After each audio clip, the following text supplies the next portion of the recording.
Ya, en este momento está grabando la sesión. Abrir el archivo.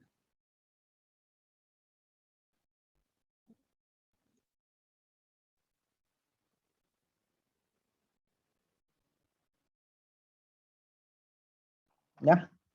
Entonces, acá.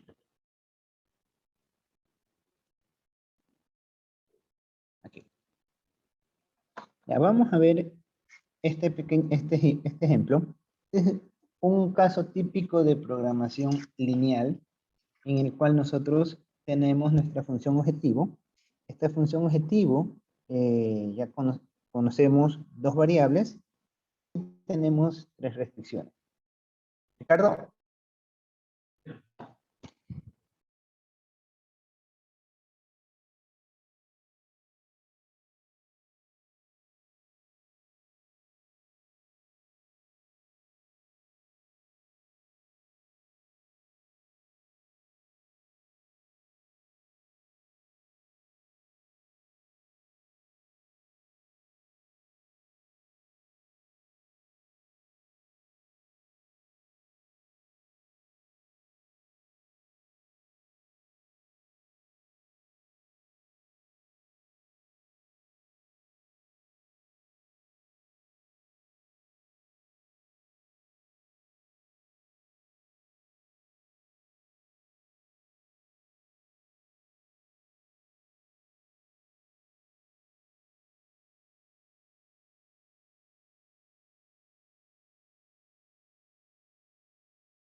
Hola, ¿me escuchan? ¿Me escuchan?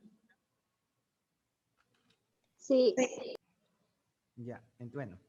Entonces, lo que yo les iba a decir, bueno, estábamos viendo, déjenme bajar el auricular, voy a salir de la sesión del celular para que ya no esté generando conflicto. Ya. Y entonces, miren, teníamos este modelo, este es un modelo típico de programación lineal en el cual nosotros vamos a hacer el problema de maximización. Ya aprendimos a hacerlo mediante un computador, mediante el método gráfico en el cual nosotros representábamos gráficamente cada forma funcional. Entonces teníamos aquí cada una de nuestras funciones objetivos. Tenemos tres, bueno, aquí aparece 4 porque para este caso eliminé una variable, que eso por el tema del tiempo no lo puse, pero vamos, aquí están representadas las tres principales funciones y esta es nuestra región acotante. Y esta línea rosa o roja que ven aquí que corresponde a la función objetivo. Ya esto ya lo habíamos estudiado. Luego, para el método estándar, nosotros ¿qué es lo que hacíamos? Representábamos las variables, tenemos variable x1, variable x2 en la función objetivo. Y tenemos 1, 2, 3 restricciones. Entonces, para cada restricción va a ir una variable. Si tenemos nosotros una variable con una restricción con el signo menor o igual, lo que nosotros hacíamos es poner la variable s en la función objetivo con el 0 por cada variable de menor o igual. Y si tuviésemos la variable mayor o igual, pondríamos s y le restábamos la función de la variable independiente, ¿no? Y luego que hacíamos esta representación, esta era la forma estándar para plantear un problema de programación lineal por el método simplex. Entonces, ¿esto para qué nos servía? Para identificar la función del método simplex. Entonces, se va a presentar ahorita la tabla simplex. Para calcular esta tabla simplex, lo único que hacíamos nosotros era, por un lado, identificar en la parte superior, donde va la base, representamos cada una de las variables. Entonces tenemos la variable x1, que toma el valor de 50, y la variable x2, que toma el valor de 40. Y obviamente para cada una de sus variables de holgura, ¿sí?, que corresponde a la restricción de menor o igual, y con el valor de 0.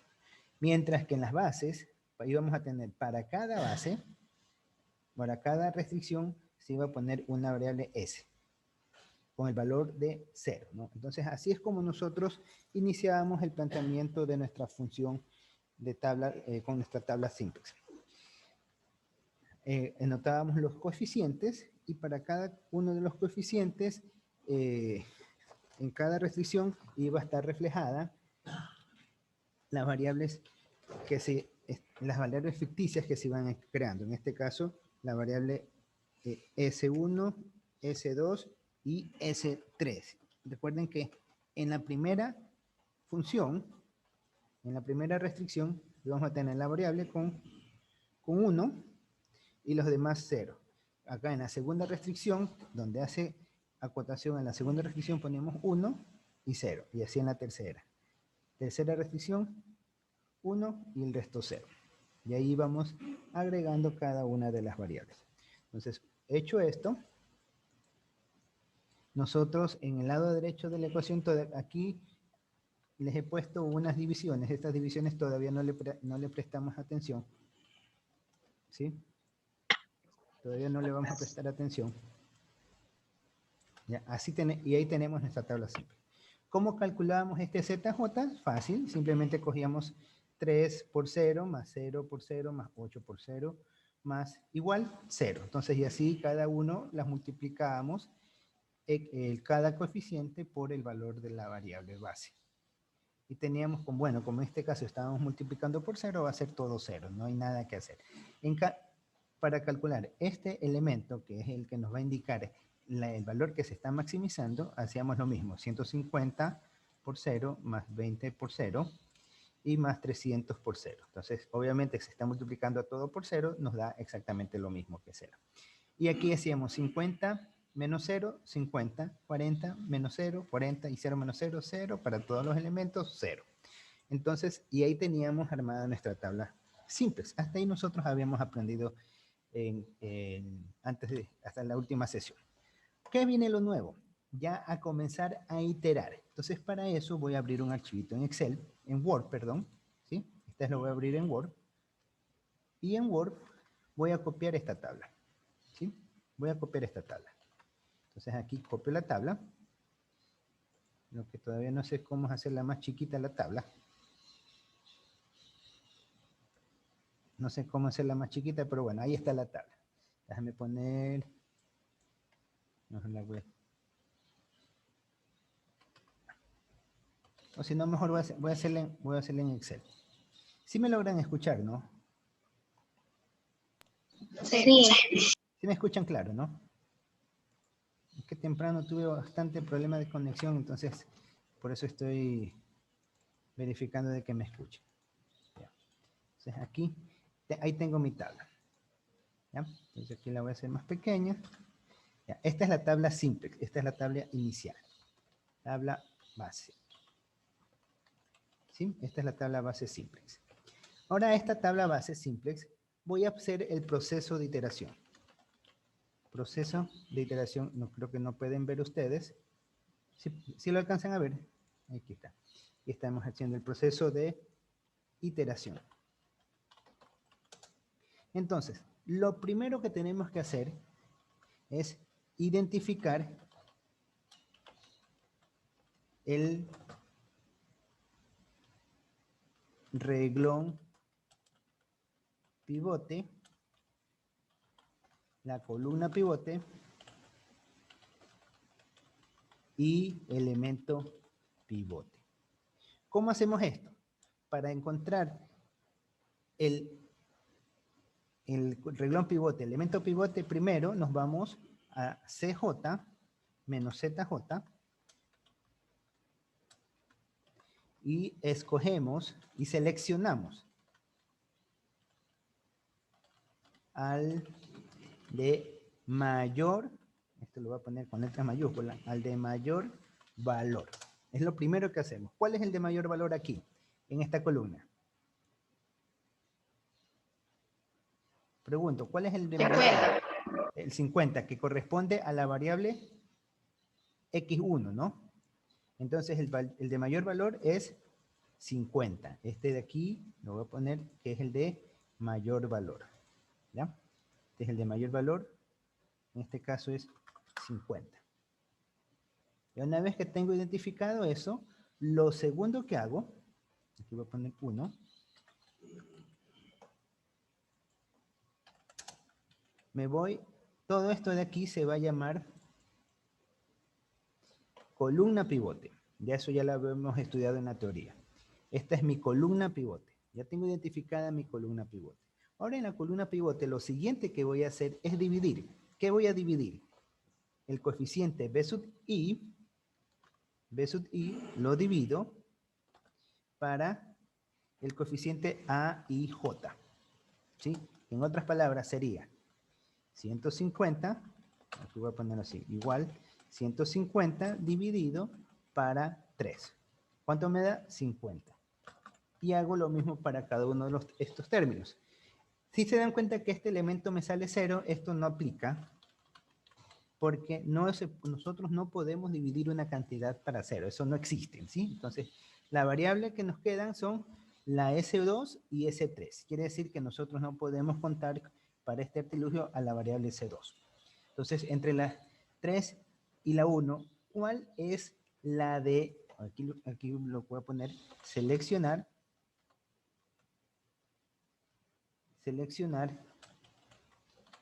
la fila de menor valor? ¿Cuál será la fila de menor valor? ¿S1, S2 o S3? S3. S3. Entonces aquí seleccionamos a S3, que es igual a 37.5. Entonces he seleccionado mi columna pivote. Ya, ahí he encontrado ya la columna pivote. Entonces, para este caso, 50, ¿qué me permite identificar? Perdón, aquí esta es la columna pivote. No, perdón, este es el renglón pivote.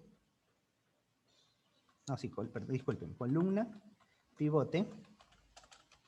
Y acá abajo es el renglón pivote. ¿Ya? Sí, aquí tengo el renglón pivote. Y obviamente el intersecto es lo que se va a llamar como elemento pivote. Entonces aquí ya el elemento pivote no es nada más que el intersecto. Es el intersecto entre la columna y el renglón pivote. ¿Ya?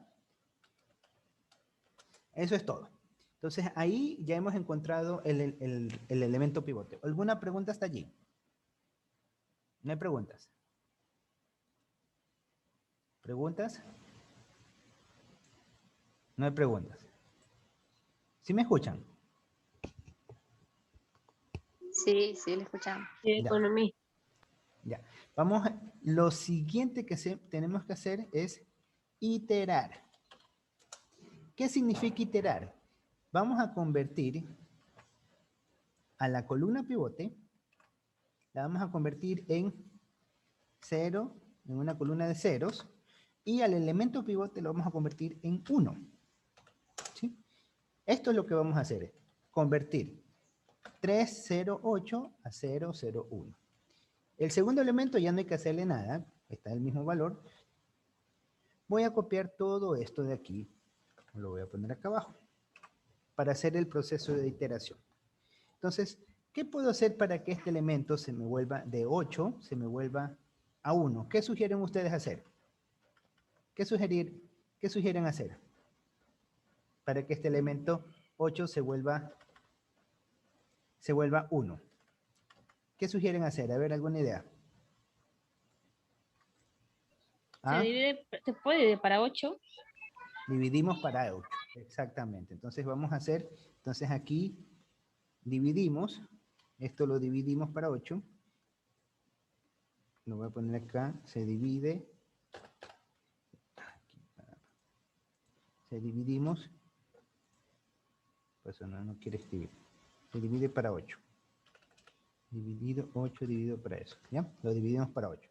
Entonces, vamos a tener, esta fila va a tener idéntico, no va a pasar nada, la voy a poner acá abajo, acá al lado, perdón. Voy a hacer esto más estrecho, para que se aprecie mejor, ¿ya? Acá entonces voy a poner, ¿qué es lo que hago? igual 8 dividido para 8. Y hago lo mismo para cada uno de los demás elementos. ¿Sí? Y ahí tengo cada uno de mis resultados. Ahí ya he logrado convertir este elemento en 1. Ahora que tengo que convertir también en 0 a este 3. Entonces, ¿qué tendríamos que hacer nosotros para que este 3 se vuelva 0? ¿Ah? Multiplicar para 0. No, no se puede multiplicar para 0, porque si tú multiplicas para 0 vas a tener 0 en horas de producción. No se puede hacer eso. Tenemos que buscar otro tipo de cálculo.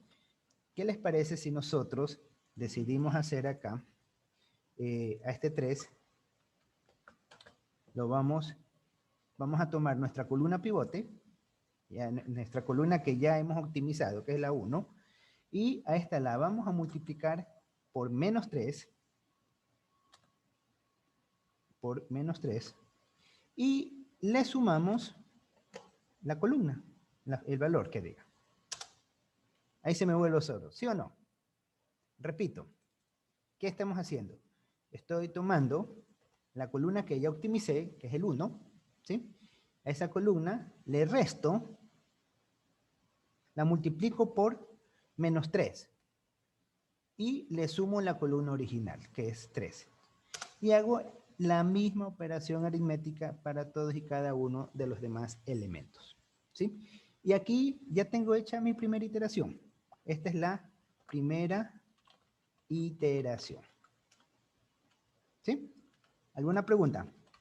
Ahí ya tengo hecho mi primera iteración. ¿Alguna pregunta hasta allí? ¿No hay preguntas? Voy a copiar acá. Mi tabla simplex quedaría así. Voy a poner pegado. Solamente que me pegue valores. Ya. Entonces, ahí está la tabla simplex. Entonces, tengo que recalcular ahora cada uno de estos elementos. Aquí, ¿cómo sería? Aquí hacemos 0. No, pero aquí, para recalcular estos elementos, nosotros habíamos identificado ¿qué cosa? Esta fila.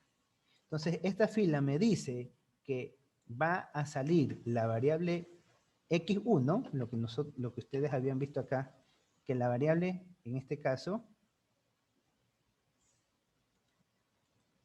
la variable x1 sale.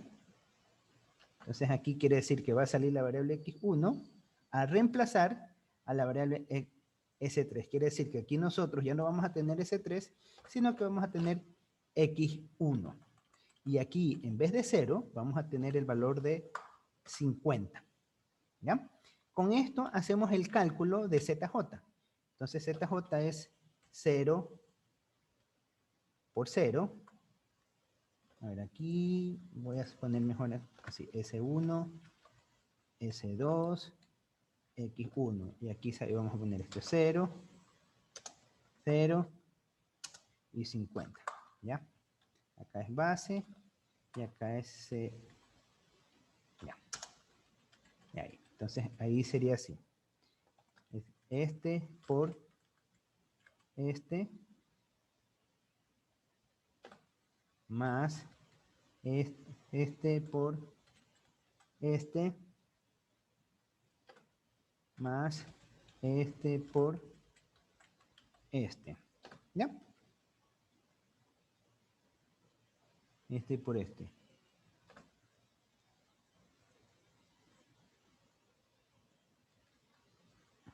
A ver, no sé qué hice, aplasté mal la tecla. Es este por este en dólares más 0 por, congelo la celda, más 1 por, y congelo la celda. ¿Ya? Entonces tengo que 50 y hago lo mismo para todos los elementos. ¿Ya? Una vez hecho esto, el siguiente paso es calcular CJ menos ZJ, que no es nada más que coger el valor de CJ, que sabemos que es el coeficiente de 50, menos ZJ, que me da 50. Entonces me queda 0. Y hago lo mismo para todos y cada uno de los elementos planteados. ¿Sí? Y he encontrado, y aquí recién he terminado la primera iteración. ¿Alguna pregunta hasta allí? ¿Ah? ¿Preguntas? ¿Sí están atendiendo? Melanie. Sí, economista. ¿Sí está claro? Nicole. Economista. ¿Sí está claro? ¿Ah? Bueno, vamos a continuar la segunda iteración. Economista, tenemos clase con otro docente. Ah, ya son, sí, ya se acabó Sí. el tiempo. Ya, listo. Entonces nos vamos a quedar hasta aquí. El día viernes continuamos con esta clase, ¿ya? Pasen todos un buen día. Igualmente. Aún.